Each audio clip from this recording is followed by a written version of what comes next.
Welcome back, everybody, to today's episode of Clicks and Bricks, where we talk about technology and business. If you like technology and business, please hit the like and subscribe button. Let's get started. Today we're talking about everything redundancy in episode number 37 of Clicks and Bricks. Again, my name is Ken. But before we get started on today's episode, we got to start with Between the Cubicles. And today's Between the Cubicles is sponsored by nlink.com, Rapport Made Easy. My nlink.com account is nlink.com/Ken, where I've got all my social media profiles in one URL, so I don't have to have a laundry list of stuff on my YouTube channel, my TikTok accounts. I just have one URL that I give out to everybody, and then people can see all of my social media profiles. nlink.com is specifically designed for business people because they have in there the LinkedIn business profile and your personal profile and your Facebook business profile and your personal profile options, which I believe is the only social media integration suite that has that. So it's a great tool. It's absolutely free right now, and you should join today while your name is still available. All right, so Between the Cubicles today, this is pretty good. Did he actually go? Virgin Galactic sends Richard Branson to space on the first successful space flight. Is that actually, he's there now? He went up and came back. They went up, flew around a bit, and then came back down. So he's the first civilian to go outside of Earth's orbit, basically. He had a group of 3 other people with him, I think. In a spaceship. Yeah. Right? Because wasn't there a guy that went to low Earth orbit in a balloon? I'm pretty sure somebody with low Earth orbit in a balloon, but that's not outside the atmosphere. That stayed inside it. It was a little hybrid, it looked like an airplane spaceship hybrid. Like the Team Asana shit, probably. Yeah. Yeah. That's awesome. I can't believe he beat Musk. That's pretty... And Bezos. And Bezos, yeah. Gave them a big middle finger on his way to space, didn't he? All right. Way to go, Richard. Great entrepreneur, great business guy. First civilian, right, to go to space. That's pretty cool. Lucky guy. I think he worked pretty hard for it. I don't think it's all luck, right? So anyway, today we're going to be talking about redundancy. So we're going to be talking about N's a lot today. And what N stands for when we're talking about redundancy is need. So if you need one server, you need one server and that's it. Sometimes you need 10 servers. Sometimes you need 1,000 servers. So sometimes you need one air conditioner. Sometimes you need one UPS system. UPS is uninterruptible power supply. So today we're going to go really basic on these topics and talk just the basic definitions and kind of explain them. All these questions come from our very own producer, Nick. So Nick is a great guy with a marketing degree, doesn't have a whole lot of technology experience. So when this topic came up, he's like, oh, I've got plenty of questions around redundancy when it comes to technology. So we're going to jump right in. All 5 questions today are from our very own Nick. The first question is, define what is redundancy, or what redundancy is. Explain it to someone who is not technically inclined. So like a 5th grader, right? So redundancy is if you need one apple to fill up, then when you went to the store, you would buy 2 of them just in case you dropped one on the way home, right? That would be the easiest way to explain redundancy. And on top of that, then there's economies of scale. But so if you needed 10 apples, you might buy 11 apples and bring those home because one apple might have a worm in it, or it might fall out of the bag, or another person showed up to the party that you didn't expect. So that's the easiest way for me to explain what redundancy is with just a minute's notice. So I hope that answers the question well for you. The different scenarios, if you have 2 people, or if you have 1 person, 2 apples. If you have 10 people at your party, 11 apples would be N plus 1. And we'll use an apple scenario quite a bit probably today. Question number 2, and we're going to get right into it. Can you define N plus 1 and talk about what that means? So we just talked about that a little bit. Today's episode might go a little quicker than I expected, but we'll figure that out.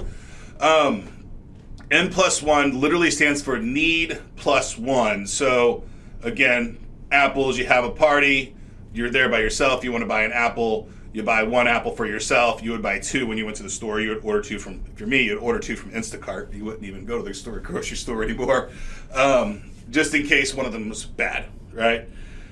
But then you elaborate on that and you have N plus 1, if you're going to a party with 10 people, you would buy 11 apples to have n plus 1. And you would bring those to the party, and if an extra person showed up, you'd have an apple for them.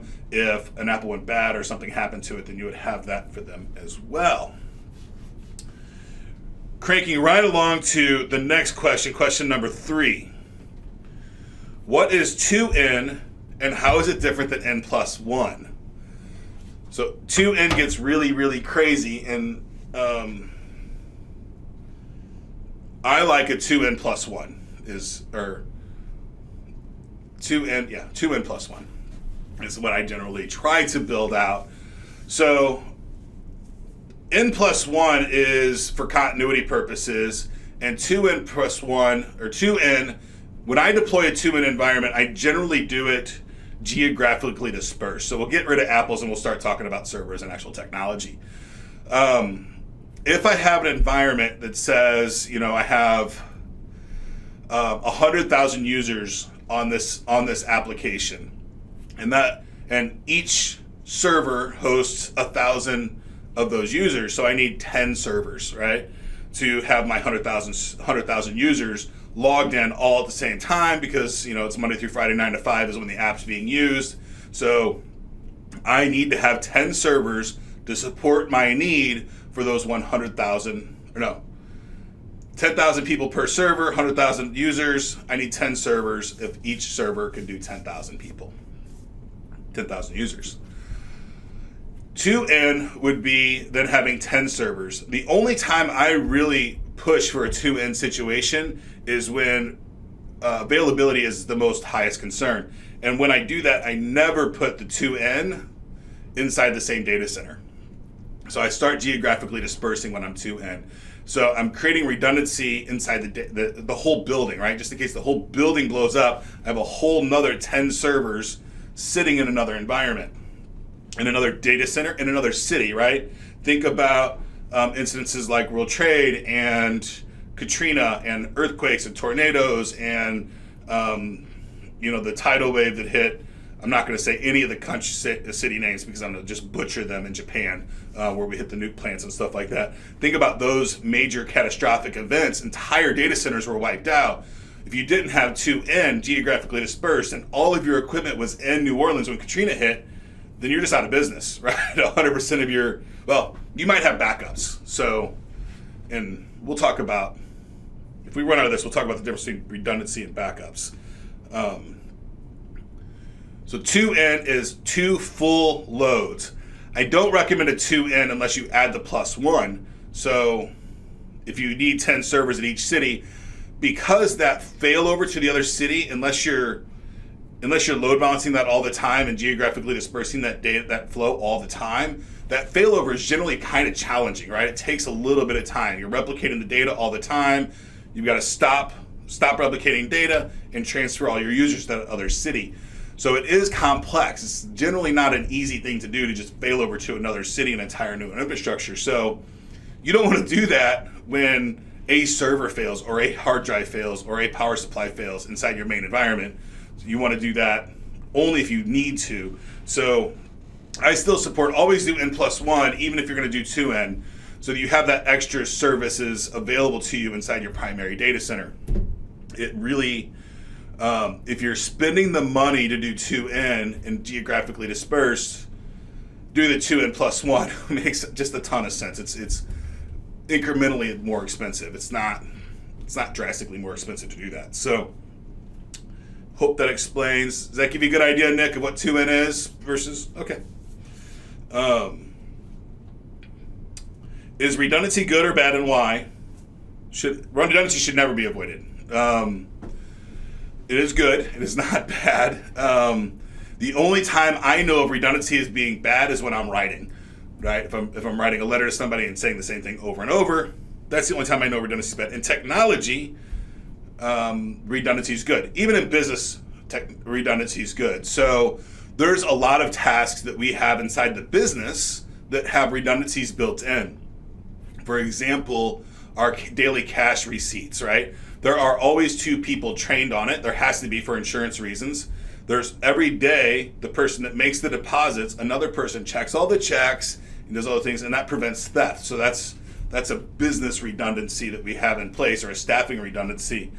You want to have redundancy in your staff. It's like we run 24/7 data centers, right?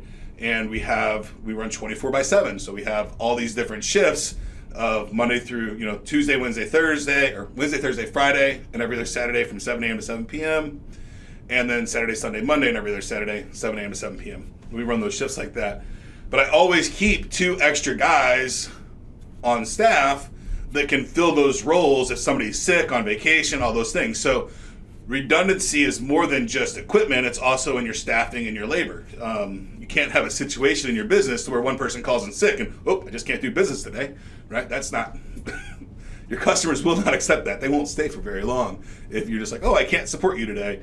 I think today a lot of fast food restaurants are going through this, right? We're seeing fast food restaurants shut down all over the country because they didn't have enough redundancy in staff. They were running really bleeding edge, and then the pandemic hit, and we came out of the pandemic, and people aren't going back to work like they expected. So, restaurants are having staffing issues because they don't have enough people. I'm not sure that having redundancy in staff would have helped them at this stage of the game, but it probably would have pushed them a little bit further. So, in technology, with servers and equipment, I would say it's a necessity. So, I'll use an old engineering phrase: 1 is none, and 2 is 1. So anytime we're building any environment, we always start with 2 systems, 2 servers, 2 firewalls, 2 network devices, or 2 networks at all times, right? We never deploy something without that kind of environment. If it is not revenue impacting and it's not business impacting, so no customers are affected and it doesn't impact business, we might not start with 2 systems, but we'll build redundancies in the things that fail the most. So every time we put a server in production, if it's going to be a production server instead of just an ad hoc kind of utility server, we always put 2 hard drives in it, because the hard drive is the most likely thing to fail. And when the hard drive fails, it's the most catastrophic thing to fail. So we have 2 hard drives. We minimum back up to the other hard drive, which is called mirroring. We have 2 copies of our data. And then we also back that up off-site. So if you're talking about backups, that's the 1, 2, 3 on your data. The 1, 2, 3 for backups is you want one of your working copy, whatever data set you have, you want your working copy. The second copy, you want to have a local copy so you can recover it quickly, right? And that can either be another hard drive in the local machine, it can be a network filer inside your building, something like that. And then the third backup, you want it to be offsite in a different city, right? You do not want to have your final backup in the city that you're in. You want it in a different city. Now, that's your data need, and that's for disaster recovery. So if something catastrophic happens, you can recover that data to another server. That's not redundancy. That is backup or DR. And the 2 things consistently get confused by people. Redundancy is more for continuity. If I have something fail, my systems continue to run like normal, whereas backups and disaster recovery are, if I have a catastrophic failure, I can recover within I'm blanking on the phrases here. I can recover my data, and I have a recovery point objective and a recovery time objective. My recovery point is how old can the data be that I'm recovering, and the second question, the recovery time objective, is how long is it going to take me to recover that data and get my systems back online? A lot of things to think about here, right? Do I have the extra equipment laying around? How do I source that equipment? I have a pretty good trust in Dell and Best Buy pre-pandemic, but today, I don't know if I have all that confidence that a computer is going to be at Best Buy or that Dell's going to be able to get me a server overnight, right? Even if they do, I don't have a whole lot of trust right now in the Postal Service. So if I have critical load, I want to have an extra server sitting in production somewhere that I can recover that backup to. So all things to think about, and there's a lot of stuff that we're going through, and I think I'm going kind of fast, but that kind of gives you some ideas. Redundancies are not backups. They are for continuity. Keep running when there's a problem. Backups are a completely different thing. But right now we're going to take a little break and go into Today in Tech History. July 13th. Let's see what's in here. These are always I never know what to think about these. Sometimes I really like them, and sometimes I'm like, I don't know what the hell this is. I can't talk about this. Oh, first Mars flyby, 1965? That seems like a long time ago for Mars, right? So it's the first Mars flyby that we're aware of in at least modern history. NASA Mariner 4 becomes the first spacecraft to perform a successful flyby of Mars and the first to send back photographs of another planet from deep space. That is pretty cool. I like Mars. I think it's pretty cool stuff. These new videos that we're getting in Mars and the lakes and stuff that they're finding and the rivers is really, really cool to watch. I could probably get lost on YouTube for a couple of hours watching Mars videos. It's really, really spectacular stuff. And to think that today we're, actually getting there and sending drones up there, right? The drone that's up there right now, I forget the name of the drone. Do you know it, Sam? It was scheduled for 5 flights, so that was it, right? It was built for 5 flights. It had a 5-flight life expectancy. They sent the drone up there. 1 drone, crazy NASA. I don't know why the hell they should have sent 2 drones. That would have been a +1, right? But they send 1 drone to space. I'm sure it has a lot of redundancies built into it, and it made its 5 flights. They thought it would be dead, and then it kept going. So they're going to keep doing flights with this drone on Mars until it's dead. But 1965, when did we go to the moon? Do we know what year that was? Sam's looking to see what year we went to the moon, I think. Is that what you're doing, Sam? Yeah. I feel like we landed... 69. So we got to Mars before we landed on the moon. Really? Is that true? What year does that say? 1965, we did a flyby on Mars. And we first man on the moon was 1969, right? Yeah. That's interesting. Interesting tidbits. I didn't realize that we did a flyby of Mars before we ever actually landed on the moon. But we'd been to the moon a bunch. We just hadn't landed yet, right? That's my idea. What Apollo landed on the moon? Do you know, Mark? Do you know? 13. Apollo 13 did not land on the moon, right? They made the movie about Apollo 13. That's what I thought. I think it was 11. Do you know which one it was yet, Sam? Because Apollo 11 was the first space flight that first landed. All right. So Apollo 11 was the first one to land on the moon in 1969. Yeah. That's pretty cool. I didn't realize that we were that close to Mars that early in our existence. Not that early in our existence. Like we've been alive for a long time. In our modern existence, right, with our new technology, our couple 100-year-old technology that we have today. So, moving right along, we're going to go on to question 5. I think I'm just killing time and blabbering about Mars now. But anyway, are there any advantages to minimizing data redundancy? Cost, right? It costs money to replicate data. So also, whenever you talk about your workload and replicating data, so you've got all kinds of different redundancies, right? You got physical redundancies, you've got HVAC or air conditioner redundancies. If you have to keep your building cold, then you need to have multiple air conditioners, multiple air handlers. If you, which we do in the data centers, it's a huge deal for us.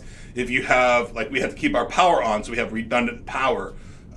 We have power from our local company, which is Ameren UE, and we have UPS batteries that back up the equipment, and we have generators that will turn on and run if the utility power is not running. So we have multiple different kinds of redundancies in every aspect of our business, but on our data redundancies are wildly different. And when you're redoing data redundancy, the holy grail of data redundancy is writing the data in 2 different places at the same time as it comes in, which is pretty easy to do if you have a very small volume of writing data. So I'll use Facebook for example. The replicating the data that's already been written to the site is really easy. So like the Facebook logo, everybody's pulling the same Facebook logo. The images that have been uploaded already and you're viewing them and you're like the 1,000th person to view them, replicating that data is really easy over time, but it's really challenging if you're going to have a whole bunch of people writing data at the same time, making posts and things like that. to get that data replicated. And that's why you'll see sometimes you'll have people say, oh, that's not on my Facebook yet, right? Well, they might be pulling data from a server that the data hasn't gotten to yet, right? And that's, it's just not real time yet, right? It's fast, but it's not real time. So it is harder to replicate data that has a lot of write information to it. If it doesn't have a lot of writes and it's just a whole bunch of reads, Spotify or Pandora, right? They don't write data to those very often. The song's written, they put it in. I don't know how many songs go into Pandora every day, but it can't be thousands, I don't think. How many new songs you think are published every day? It's gotta be a decent number, right? Yeah. But I mean, only 40 of them are in the top 40. So, and I wonder if Pandora publishes all of them or just the top 40 each day.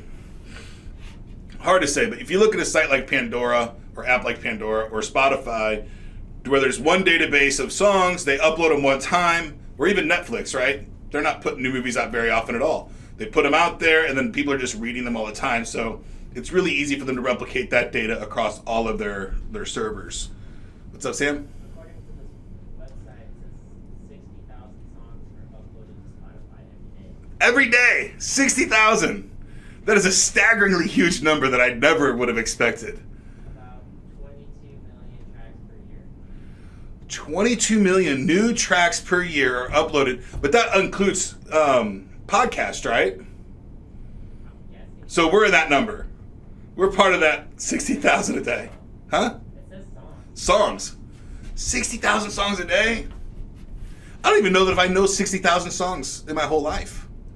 That's a lot. Would you have guessed that? No. I guessed a couple thousand. I was way off. I would have said like 10,000. Really? Yeah, but even that's way off. Man, we need to have some over-under games with that stat. I bet everybody would be wrong.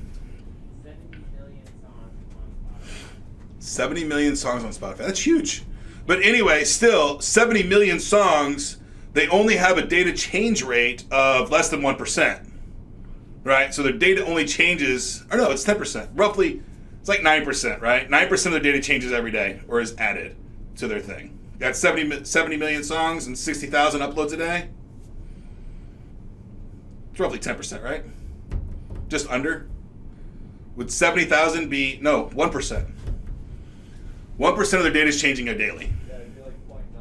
Yeah, that's crazy to think. So if you have a small data rate change, like Spotify, where 1% of their data is updated every day, but none of the data changes, right? And that's pretty easy to replicate. If you think about like a Google Sheets or a Google Doc, where it's constantly changing, it might be changing for 3 or 4 people at the same time, rewriting data to it, that is really, really challenging to replicate. And Google uses a network file system to do that. So they have instead of having a hard drive, they have a whole bunch of servers that act as one hard drive. It's pretty cool technology and very expensive to build out to the scale that Google has built it out. They've done a phenomenal job with that product. On to question number 6. This is our last question, and we might just do some random blabbling for 5 minutes after. But question number 6, any other things anybody should know about redundancy? Depending on your workloads, redundancy is wildly important. I think the biggest thing is to know the difference between redundancies and backups, and they're two completely different things. But you can look at your backup as a redundant copy of your data. You can absolutely look at it that way. But when we're talking about N+1 and things like that, we're talking about a server crashes, a hard drive fails, and people continue to work with no downtime. The end user doesn't even know anything happened, right? Whereas a backup or disaster recovery plan, we talked a little bit earlier about the recovery point objective and the recovery time objective. The least expensive way that I know of to do a backup solution would be a 24-hour recovery point objective. So the most common one, I see it, thousands of times a day we do them.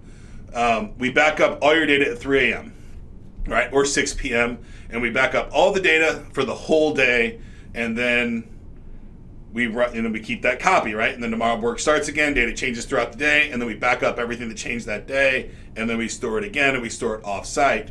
So recovery point objective would be midnight or 2 a.m. Or 6 p.m., whenever you did the backup from the previous day, if you had a catastrophe with one of your pieces of equipment. And then the recovery time objective, you can get that down if you have a local copy of the data. Generally, it takes, we've timed this out a whole bunch of times, depending on if it's Windows or Linux. Linux servers, we can have a Linux server up in the rack, loaded with an operating system in about an hour, and a Windows server takes about 4 hours if we don't have a server ready to go for that environment. So there you're looking at 1 to 4 hours just to have a server up and ready to start taking the data, and then it just depends 100% on how much data you're recovering. We've had a customer that got some ransomware on one of his servers because he was not paying for the antivirus support and monitoring. So he got crypto locked because he keeps having bad passwords and stuff. But it was like 4 terabytes of data, and he was yelling at us and he didn't want to pay for a local copy, and he only had the remote copy. Thank God he had that. But it took 4 days for that data to download and get installed back on the server. It took a very long time for 100% of his data to be back. Now, a lot of his data was back that day, and data continued to show up, right? But it took a while to get 100% of it done.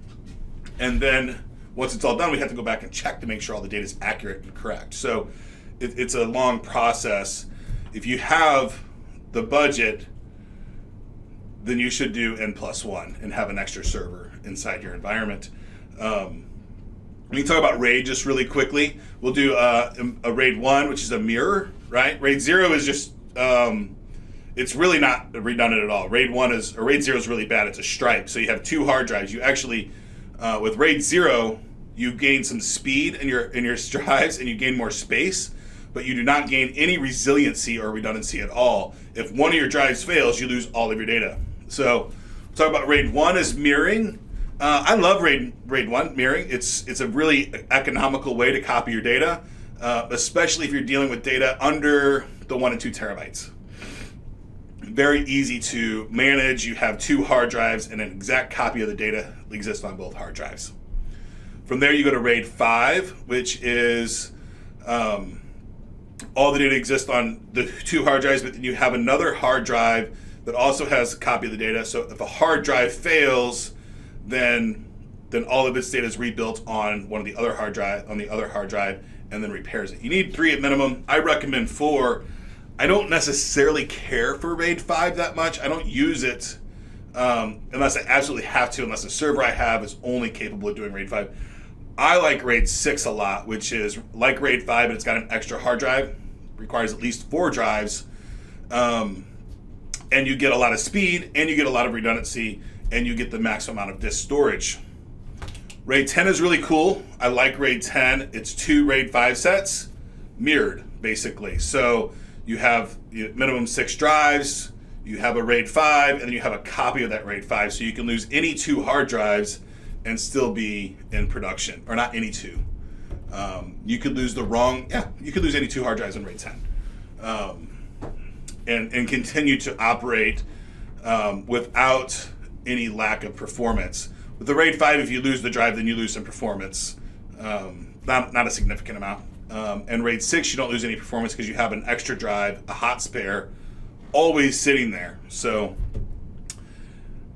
I think I got my RAIDs right. It's been a while since I've studied my RAIDs, but so RAID is a way to do redundancy at your hard drive level. It does not make the servers redundant, which I personally would rather have 2 servers that don't have RAID controllers in them, like a RAID 5 or something, and replicate my data to 2 different servers, because then I've replicated my processors, my RAM, my hard drives, my power supply, my physical case. If I could put them in 2 different locations, maybe even switches or routers, then I've replicated those 2, so anything can fail, and I still am up and running as long as I only need 1 server to support my load. I need 2 servers to support my load, then I need to have 3 servers in case one of those servers fails, and I can continue to service my workload to my clients without any customer impact or slowdown. That's very important. there are some situations that you'll have that it's an acceptable risk that if this piece of equipment dies or has a problem, that will have a degraded performance to the end users, because you'd rather have degraded service than no service at all. So that's about it for today. If you'd like to join my text community, 314-370-2871. If you text hello to that number, you will be entered into my text community where you get tips and tricks on a haphazard basis whenever I feel like it, generally holidays, motivational stuff, or if I come across any really cool tips or tricks. And sometimes I'll throw some crypto news out there as well. So just depending on what I'm currently studying and doing research on, what I'm currently just really engrossed in, if something really excites me, then I'll show something out onto that text line community. That is it for today, everybody. Oh, I got a huge news. So tomorrow, I have surgery tomorrow. I'm going to go get my other shoulder repaired. I'm just recovered from my right arm, having my left arm repaired tomorrow. So next week I'll be in a sling. That'll be really sexy for everybody. I hate it. And tomorrow I'll even have the big pillow, so it'll be way out here. It's getting crazy. But then in August, we're doubling down on our podcast. It's going to move the first week of August, August 2nd. We're going to move the podcast live from 5 p.m. on Tuesdays to noon, 4 days a week, Monday through Thursday. And we're even prepping to have 5 days a week. We're going to be adding Friday sometime, probably not August 2nd, maybe in August, but probably September. We'll be going to 5 days a week for Clicks and Bricks. But starting August 2nd, we're going to be doing 5 days a week. Tuesdays is going to stay Q&A. Thursdays is going to be Business Dissect. So we're going to pick a company. We're really going to dive deep into its marketing strategy, its technology strategy, whatever public information we can get about it, and do a deep dive into their customer service, and how things are running in that company, and basically just a Ken's opinion on, that company from an outsider's look. And then we've got headline news for Monday and Wednesday. So it's going to be a whole lot of fun. We're going to be doing our business spotlight on Friday, but we have to have enough interviews in the hopper to make sure that we can get those out and that they're unprofessional, and that we're showing you in the best spotlight if we are one of the people that joins our business spotlight. And if you want to do that, go to clicksandbricks.tv and sign up. It says be on our show or be part of the show. It's pretty obvious at the top what it says if you want to be a guest on the show. And that'll be in our business spotlight section, which will be Fridays once we have enough interviews in the hopper. And we're going to edit those. And we want to make sure that everybody gets the best benefit out of being a part of Clicks and Bricks. So that's it for today, folks. Thanks for joining us. Get to work.